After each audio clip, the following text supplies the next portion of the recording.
सो हे hi hello guys. Hopefully आप लोग ठीक ही होंगे। तो चलिए हम अपनी स्टोरी अनोखी मोहब्बत को स्टार्ट करते हैं। स्टार्ट करने से पहले जान लेते हैं कि लास्ट पार्ट में क्या हुआ था। तो यहाँ लास्ट पार्ट में रिद्धि अपनी मम्मी को बोल देती है कि वो मूव ऑन करेगी और दूसरी शादी करेगी।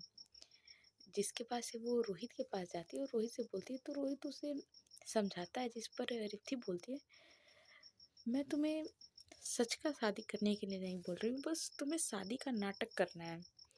अब इसके आगे रोहित बोलता है, ओह अब समझ में आया, आप अपनी आर्य को दिखाने के लिए शादी का नाटक करना चाहती हैं ना, ताकि वो आपकी शादी होते ना देख पाए और यहाँ से चली जाए, है ना? सही कह रहा हूँ ना मैं डॉक्टर कपूर? जिस पर रिद्धि गहरी सांस लेते हुए कहती है, शायद हाँ। जिस पर रोहित उसे असमंजस से देखते हुए कहता है, अब भी शायद? रिद्धि उससे अपने फेस को फेरते हुए कहती है, हाँ अब भी शायद। क्योंकि कहीं ना कहीं मेरे दिल में ये डर है कि अगर आर्य मेरी शादी के बारे में जानने के बाद से यहाँ से नहीं गई तो क्या होगा। जिस पर रोहित उस पर तंज कसते हुए कहता है, तो क्या होगा डॉक्टर कपूर? जब आपने इतना कुछ प्लान कर ही लिया है तो आगे का भी आपको पता ही होगा कि आगे क्या होगा। रिद्धि बोलती है, देखिए डॉक्टर रोहित, मुझे समझने की कोशिश कीजिए। फिलहाल मैं बस ये चाहती हूँ कि आप अगले कुछ दिनों में मुझसे सगाई कर लें। अगर आर्य सगाई का सुनकर यहाँ से चली गई तो ठीक है, नहीं तो हमें ये बात शादी तक ले जानी होगी। रोहित जिस पर उसके मन को टटोलते हुए बोलता है, अगर वो शादी तक भी नहीं गई तो? जिस पर रिद्धि बड़ी ही दृढ़ता से बोलती है, तो मैं ये शादी सच में कर लूँगी डॉक्टर रोहित। रोहित बोलता है, डॉक्टर रिद्धि आप जानती भी हैं आप क्या कह रही हैं? शादी कोई खेल नहीं है, ना ही आपका कोई गेम खेलने के बारे में कह रही हैं। आप मुझसे शादी करने के बारे में कह रही हैं। समझ भी आ रहा है आपको आपकी कही हुई बातों का क्या मतलब है? रिद्धि बोलती है, प्लीज़ डॉक्टर रोहित अपनी बातों से मुझे कमज़ोर मत कीजिए, मैंने बड़ी मुश्किल से ये फैसला लिया है। रोहित बोलता है, क्या आप आर्य को छोड़ पाएंगे? आप समझ रही हैं ना कि मैं क्या कहना चाहता हूँ? शादी कर लेने और निभाने में बहुत फ़र्क होता है डॉक्टर कपूर। एक बार मजबूरी में शादी करने का नतीजा आप देख चुकी हैं और मैं नहीं चाहता कि आप फिर से वही मजबूरी में शादी करें। जिस पर रिद्धि सर झुका के कहती है, मैं ये शादी किसी मजबूरी में नहीं बल्कि अपनी मर्जी से कर रही हूँ और इसे निभाने की मैं अपनी तरफ से पूरी कोशिश करूँगी डॉक्टर रोहित। ये तो नहीं कहती कि मैं दिल से आपको अपना लूँगी, लेकिन इस शादी में अपना 100% देने की पूरी कोशिश करूँगी। जिस पर रोहित इरिटेट होते हुए बोलता है, आप समझ क्यों नहीं रही हैं डॉक्टर कपूर? इस शादी से किसी को कुछ नहीं हासिल होगा। रिद्धि बोलती है, ऐसा नहीं है डॉक्टर रोहित, आप गलत कर रहे हैं। इस शादी से आपको आपका प्यार मिल जाएगा। रोहित बोलता है, लेकिन आपके और आर्य के प्यार का क्या डॉक्टर कपूर? आर्य आपसे सच में बहुत प्यार करती है, मैंने देखा है उसकी आंखों में। जिस पर रिद्धि उदास होते हुए कहती है, मैंने भी देखा है, लेकिन मैं चाहकर भी उसे माफ़ नहीं कर पा रही हूँ। मैं नहीं भूल सकती वो सब जो उसने मेरे साथ किया, चाहे मैं गलत थी या ठीक, लेकिन मैंने अपना आत्मसम्मान छोड़कर उसके साथ नहीं जा सकती हूँ, क्योंकि कहीं ना कहीं मुझे इस बात का भी डर है कि कहीं हमारी ज़िंदगी में फिर से ऐसा दोबारा हुआ तो मैं जी नहीं पाऊँगी। जिस पर रोहित गुस्से से बोलता है, डॉक्टर कपूर आप कुछ ज़्यादा सोच रही हैं। आज तक आपके मन मुताबिक कुछ हुआ है जो आप भविष्य के बारे में सोचने लगी? और फिर वो खुद को शांत करके बड़े ही आराम से कहता है, ये सब करके आप अपनी नहीं बल्कि औरों की ज़िंदगियों के साथ खिलवाड़ कर रही हैं। जिस पर रिद्धि उसे सपाट लहजे में पूछती है, मतलब आप मेरा साथ नहीं देंगे? रोहित उसे समझाते हुए कहता है, बात आपका साथ देने की नहीं है डॉक्टर कपूर, बात सिर्फ इतनी है कि आप गलत हैं और मैं आपका दोस्त हूँ, इस नाते मेरा फ़र्ज बनता है कि मैं आपको ये बताऊँ कि आप गलत कर रही हैं। डॉक्टर कपूर प्लीज़ आप मेरी बात समझने की कोशिश कीजिए। यहाँ रिद्धि फ्रस्ट्रेट होकर बोलती है, मैं कुछ समझना ही नहीं चाहती हूँ डॉक्टर रोहित। मैं बस आपसे ये जानना चाहती हूँ कि आप मेरा साथ दोगे या नहीं। यहाँ रोहित समझ गया था कि ऋतिक को समझाने का कोई फ़ायदा नहीं है। वो फैसला ले चुकी है और उसे अब अपने फैसले से कोई नहीं हिला सकता। फिर वो अपने मन में सोचता है क्यों ना वो उसके सामने ऐसी शर्तें रखे जिससे वो खुद ही ये शादी करने के लिए मना कर दे। वो बेबस होकर बोलता है ठीक है, मैं आपका साथ देने के लिए तैयार हूँ, लेकिन मेरी एक शर्त है डॉक्टर कपूर। रिद्धि बोलती है हाँ कहिए। रोहित बोलता है हमारी शादी पूरे रस्मों रिवाज से होगी, क्योंकि मेरी और मेरे परिवार की कुछ इच्छाएं हैं जिन्हें मैं चाहकर भी इग्नोर नहीं कर सकता। मैं अपने परिवार का इकलौता लड़का हूँ, उनकी कुछ अरमान है मेरी शादी को लेकर। रिद्धि बोलती है ठीक है, मैं आपकी बात को समझ सकती हूँ, मुझे आपकी ये शर्त मंजूर है। रोहित रिद्धि की बात सुनकर हैरान रह जाता है, क्योंकि उसे तो लगा था कि रिद्धि ये बात सुनकर ही मना कर देगी। तो वो आगे उससे कहता है रुक जाइए डॉक्टर रिद्धि, एक बार पहले मेरी पूरी बात तो सुन लीजिए, उसके बाद ही कोई फैसला लीजिए। देखिए, अगर हमारी शादी होगी तो आप मेरी पत्नी और मेरे घर की बहू बन जाएगी, इसलिए आपको एक बहू और पत्नी के सारे फर्ज निभाने होंगे। आई होप कि आप मेरी बातों को अच्छे से समझ रही होंगी, क्योंकि मैं कोई संत आदमी नहीं हूँ कि मेरा प्यार मेरे सामने और फिर जिस पर मेरा पूरा अधिकार भी हो लेकिन मैं उससे दूर रहूं, ये मुमकिन नहीं है। मैं कोई टीवी सीरियल या बॉलीवुड मूवी का हीरो नहीं हूँ जो खुद को इतना महान दिखाऊं। मैं एक नॉर्मल इंसान हूँ और एक नॉर्मल ज़िंदगी जीना चाहता हूँ।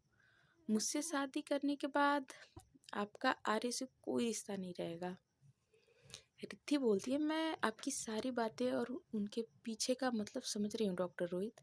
मैं आपसे ये तो नहीं कहूँगी कि मुझे आपकी सारी शर्तें मंजूर हैं, लेकिन मैं आपसे ये ज़रूर कहूँगी कि मुझे आपकी सारी शर्तें मानने के लिए थोड़ा सा वक्त ज़रूर चाहिए। बहुत ज़्यादा वक्त तो नहीं लूँगी, लेकिन फिर भी शादी के बाद आप मुझे थोड़ा सा वक्त तो दे ही सकते हैं ना। यहाँ रोहित समझ गया था कि अब कुछ भी कहने का कोई फ़ायदा नहीं है। वो हार कर बोलता है बिल्कुल दे सकता हूँ और दूंगा भी, लेकिन बहुत ज़्यादा नहीं। और हाँ डॉक्टर रिद्धि, अगर ये बात शादी के मंडप तक पहुंची तो आपको मेरे साथ 7 फेरे लेने होंगे, वो भी पूरे मन से। मैं शादी के मंडप में बिना दुल्हन के वापस नहीं जाऊंगा डॉक्टर रिद्धि। अगर आपके मन में कोई भी डाउट या फिर आप किसी भी इस रिश्ते को लेकर अनसिक्योर हो तो मंडप में आने से पहले इस रिश्ते को ख़त्म कर दीजिएगा, क्योंकि अगर एक बार आप मंडप में आ गई तो मैं अपना आपसे रिश्ता जोड़ने के लिए आपको नहीं जाने दूंगा। सॉरी, जोड़े बिना नहीं जाने दूंगा। यहाँ रिद्धि हैरानी से रोहित को देखने लगती है और खुद को मजबूत दिखाते हुए कहती है ऐसी नौबत ही नहीं आएगी डॉक्टर रोहित। या तो मैं मंडप में नहीं आऊँगी, और अगर आ गई तो आपकी पत्नी बने बिना वहाँ से नहीं जाऊँगी, ये वादा है मेरा। यहाँ रोहित हार मानकर रिद्धि के आगे अपने घुटने टेक दिए थे। वो उसकी बात मान गया था, लेकिन फिर भी उसके दिल में कहीं ना कहीं ये आस जरूर थी कि ये शादी नहीं होंगी। आर्य कुछ भी करके ये शादी तो नहीं होने देगी। शायद रिद्धि खुद भी ये शादी ना करे। उसके बाद रिद्धि और रोहित ने मिलकर सारी प्लानिंग की कि कब और कैसे उन्हें क्या करना है। उसके बाद रोहित अपने घर चला गया, क्योंकि वो सच में बहुत ज़्यादा परेशान हो चुका था, और रिद्धि जाकर अपने पेशेंट में बिजी हो गई। इसी तरह से पूरा दिन निकल चुका था। अब रिद्धि को इंतज़ार था तो बस कल के फंक्शन का, क्योंकि कल का दिन उसके और आर्य के आगे की लाइफ के लिए बहुत ज़्यादा इम्पोर्टेंट थी। ऐसे ही अगले दिन शाम को रिद्धि को फंक्शन के लिए हॉस्पिटल जल्दी जाना था, क्योंकि उसे वहाँ जाकर कुछ काम भी करने थे। इसलिए वो आज हॉस्पिटल से दोपहर में ही आ गई थी, और फिर वो शाम के फंक्शन के लिए तैयार होने लगी। वो तैयार होकर नीचे आई तो सब लोग लिविंग रूम में ही बैठे थे। सब लोग उसे इस तरह से तैयार होता देखकर अपनी आंखें फाड़कर उसे ऐसे देखने लगते जैसे कोई अजूबा देख लिया हो। रिद्धि ने उन सब लोगों को खुद को यूं देखता पाया तो उसे बहुत अजीब लग रहा था। वो सिद्धि के पास जाकर खड़ी हुई और बोली, क्या हुआ दी, आप सब लोग मुझे ऐसे क्यों देख रहे हो? क्या मैं अच्छी नहीं लग रही हूँ क्या? सिद्धि ने उसे ऊपर से नीचे तक एक बार और गौर से देखा और उसके दोनों हाथों को पकड़कर बोली, तू अच्छी नहीं बल्कि बहुत अच्छी लग रही है रिद्धि। सच कहूँ तो आज तो तू कुछ ज़्यादा ही खूबसूरत लग रही है। लगता है आज तो तेरे हॉस्पिटल में जितने भी मेल डॉक्टर हैं ना, वो सब पेशेंट बनने वाले हैं। क्या लोगों पर बिजलियाँ गिराने का इरादा है तेरा? यहाँ सिद्धि रिद्धि को छेड़ते हुए बोलती है, जिस पर रिद्धि बोलती है, प्लीज़ दी। तभी राजेश भी उसके पास आते हुए बोलता है, सिद्धि बिल्कुल ठीक कह रही है रिद्धि, तुम आज सच में बहुत सुंदर लग रही हो। आर्य तुम्हें ऐसे देखेगी तो पागल हो जाएगी। राजेश ने ये तो कह दिया था, लेकिन जैसे उसे एहसास हुआ कि उसने क्या कहा तो वो चुप हो जाता है और वहाँ से चला जाता है। यहाँ रिद्धि भी सबको बाय बोलकर चली गई, क्योंकि उसके लिए भी वहाँ खड़ा रहना बहुत मुश्किल हो रहा था। वो जिन बातों को खुद से दूर रखना चाहती थी, उन्हीं सब बातों का जिक्र ना चाहते भी हो रहा था। वो जल्दी जल्दी में बाहर निकलने लगी कि उसके पर्स में रखा हुआ उसका फ़ोन बजा। वो नीचे की तरफ मुँह करके अपने पर्स से फ़ोन निकाल ही रही थी कि सामने आते आर्य से ज़ोर से टकरा गई। आर्य ने उन दोनों को संभालने की बहुत कोशिश की, लेकिन फिर भी वो संभल नहीं सकी और वो दोनों धड़ाम से नीचे गिर जाते हैं। नीचे आर्य और ऊपर रिद्धि। रिद्धि के खुले हुए बाल पूरी तरह से आर्य के फेस पर आ गए थे। आर्य के दोनों हाथ रिद्धि के खाली कमर के इर्द गिर्द लिपटे हुए थे। वहीं रिद्धि के दोनों हाथ आर्य के चेस्ट पर थे। इस वक्त आर्य की दिल की धड़कनें ज़रूरत से ज़्यादा तेज चल रही थी, जो रिद्धि को भी महसूस हो रही थी। धड़कनें तो रिद्धि की भी तेज थी, लेकिन आर्य की तो बुलेट ट्रेन से भी ज़्यादा स्पीड से धड़क रही थी। अब आर्य का ये हाल रिद्धि से इतनी ज़्यादा करीबी की वजह से था, या फिर आज इस तरह से उसे इतने सालों बाद साड़ी में देखकर, ये तो वही जानती थी। दरअसल आज रिद्धि ने ब्लैक कलर की स्लीवलेस ब्लाउज के साथ पहनी हुई थी।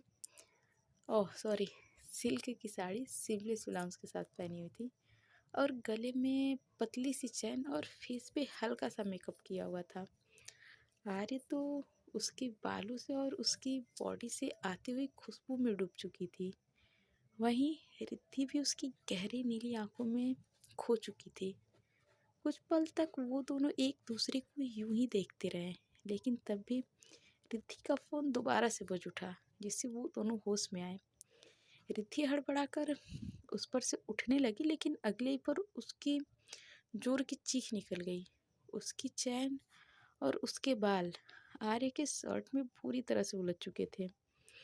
रिद्धि जल्दबाजी में अपने बालों को उसके शर्ट के बटन से निकालने लगी, लेकिन जितना वो उन्हें निकालने की कोशिश करती, उतना ही उसके बाल उसके शर्ट के बटन में उलझते जाते हैं। आर्य तो बस एकटक उसे ही देखे जा रही थी। दोनों अब भी उसी हाल में लेटे हुए थे। दोनों ये भी नहीं जानते थे कि दोनों के परिवार वालों की नज़र उन्हीं पर है।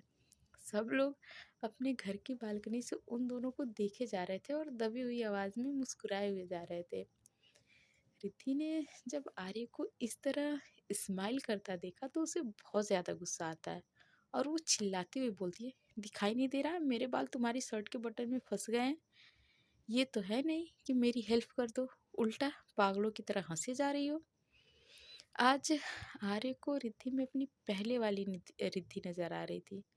उसे अच्छा लग रहा था कि रिद्धि इतने दिनों बाद उसे हक से कुछ कह रही है। वो उसे परेशान करते हुए बोलती है, तो तुम चाहती हो कि मैं तुम्हारी हेल्प करूं? रिद्धि बोलती है, नहीं मत करो मेरी हेल्प, बस तुम यूं ही सारी रात ऐसे ही लेटी रहो। जिस पर आर्य स्माइल करते हुए बोलती है, मुझे तो कोई प्रॉब्लम नहीं है, तुम बस अपना देख लो, मैं तो अपनी बीबी के साथ हूँ। ये बात अलग है कि ये बेडरूम ना होकर गार्डन में हूँ, लेकिन मैं तो यहाँ भी खुश हूँ। इस पर रिद्धि उसे गुस्से से घूरते हुए कहती है, आर्य तुम कुछ ज़्यादा बेशर्म नहीं हो गई हो? मैंने कहा है ना मेरे साथ ऐसी बातें मत किया करो।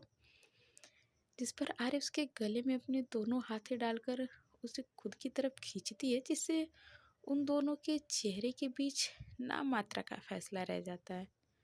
वो उसके लिप्स की तरफ देखते हुए कहती है, अब तुमसे ऐसी बातें ना करूं स्वीटहार्ट, तो किससे करूं? इधर रिद्धि ने आर्य की नज़रों को देखा जो कि उसके होठों पर थी। आर्य की इंटेंशन समझते उसने जल्दी से अपना एक हाथ अपने होठों पर रख लिया और ऐसे बोली, मुझे स्वीट हार्ट बोलना बंद करो आर्य।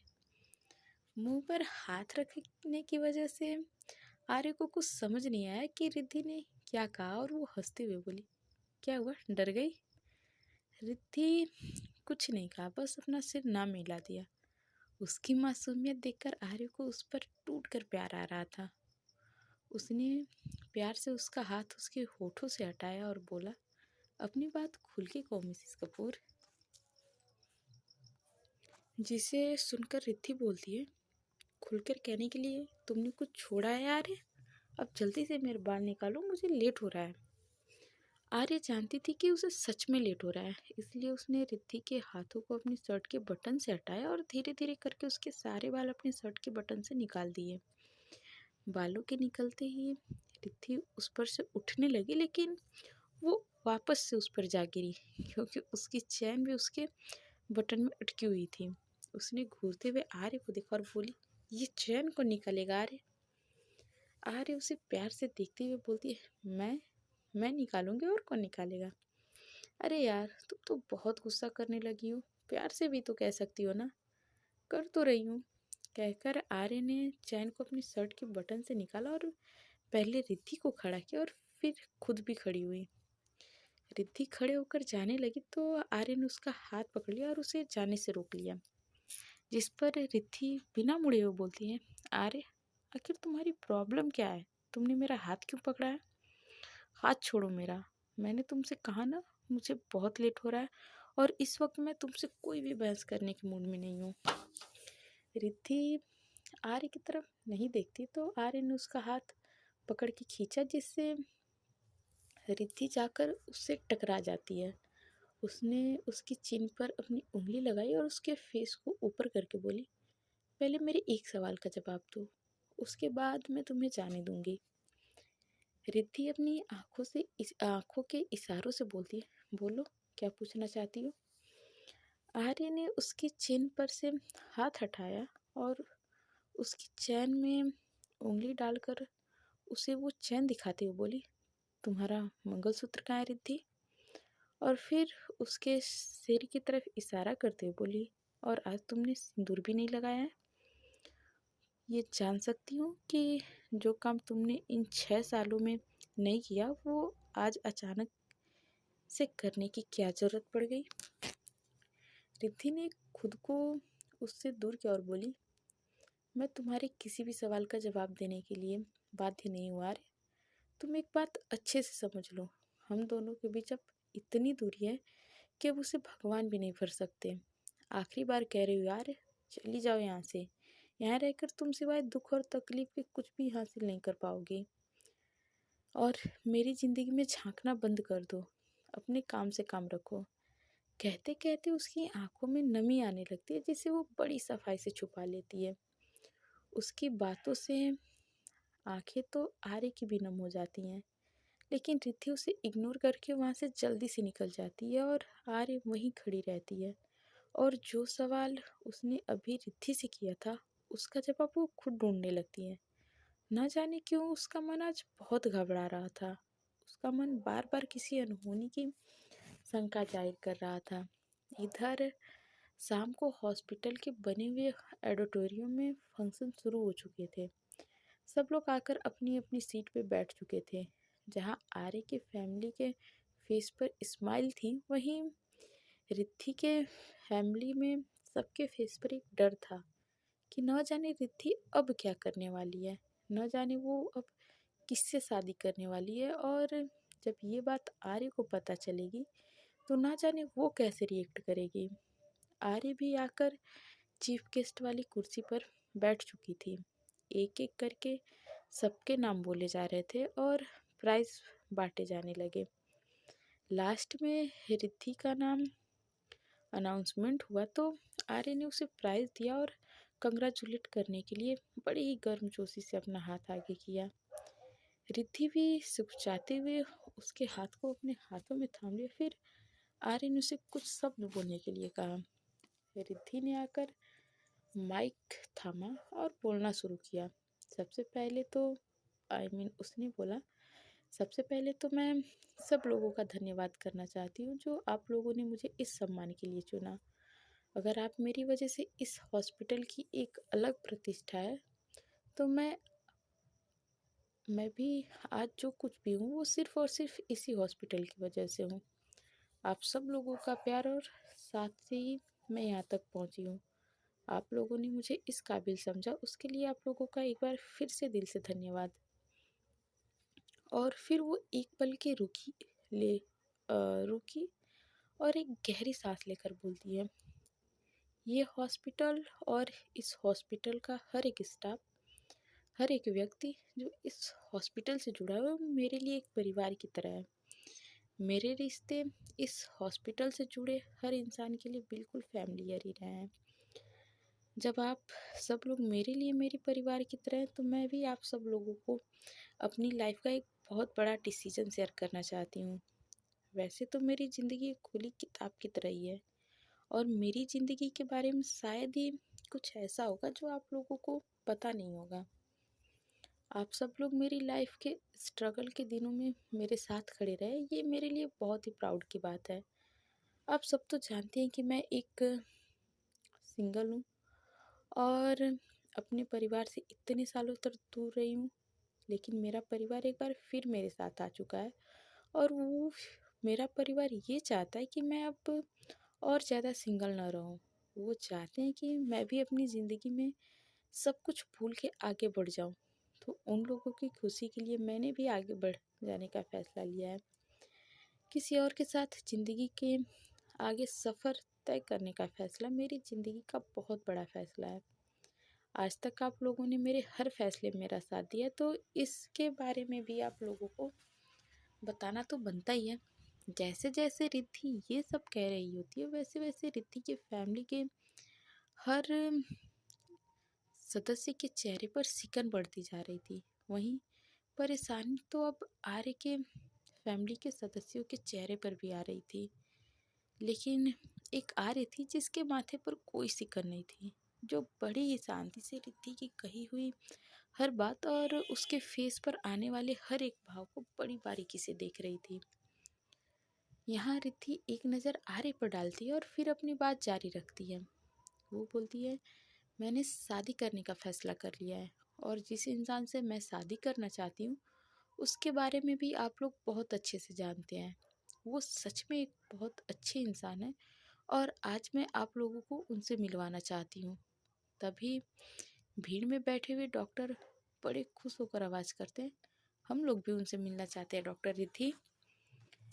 सो फ्रेंड्स, आज के पार्ट में बस इतना ही। मिलते हैं नेक्स्ट पार्ट में और जानते हैं कि आने वाले पार्ट में क्या होता है। तब तक के लिए bye bye, tata, take care. आप लोग अपना ध्यान रखिए। Bye bye everyone.